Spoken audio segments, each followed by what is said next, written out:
I think everyone should set goals.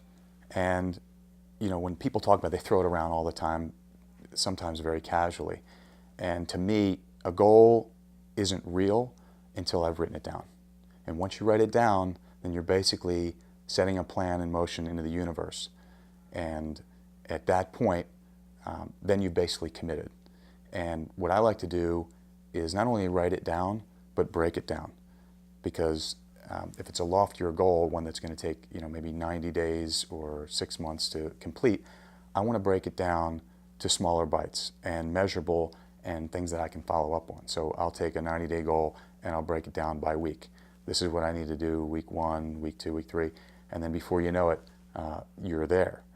And at the end of that goal, I'm going to review it and write a next set of goals. And you have to continually do this. And I think it's timely right now because we're talking about the end of summer.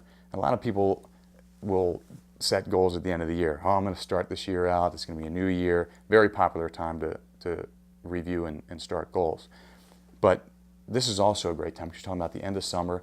I remember I had a teacher in school who used to say, this is the time we're going to get the most accomplished between, you know, the beginning of the school year and Thanksgiving. Because once after you get past Thanksgiving, it's break, break, break, break. I don't know if it's really true or not, but it's a really good opportunity because kids are going back to school. It seems like, you know, it's a new season when the summer's over, and so I think it's a great opportunity. And to me, success lies at the intersection of committed action and a realized goal. And so once you write that goal down, you're basically committed to the action. One of my favorite sayings is, my visions and my commitments dictate my actions and my ways of being.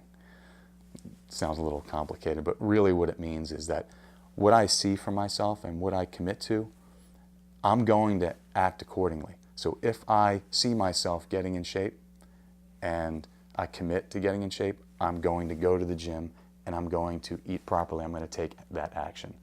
And it ties into the goal setting. So once you write down that goal, you're going to do the things that are necessary to complete that goal. I believe they really tie hand in hand, and it's a tricky one because personal responsibility to me goes further and further and further the older that I get, because I realize that I am responsible for everything. So I'm going to break that down a little bit. If something happens to me that goes off, if my life goes off course or is not as planned, I can decide whether I respond, whether I react, whether I get angry, or whether I'm patient. I am responsible for how I handle that situation. And so I'm also totally responsible for my success or failure. Nobody else determines that. If in the mortgage industry, if the rates go up, okay, that is a bump in the road.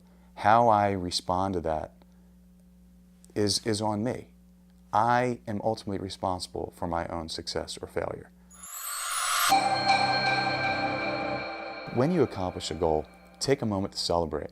Take a moment to, you know, pat yourself on the back and, you know, give yourself, it sounds a little cheesy, but give yourself a hug, because, you know, you worked hard and you accomplished something, and you got to take those moments because there's continuously going to be new challenges and new goals that you're working on. But if you don't stop and take a second and say, you know, wow, I just did this, then you're really never, when are you going to do it?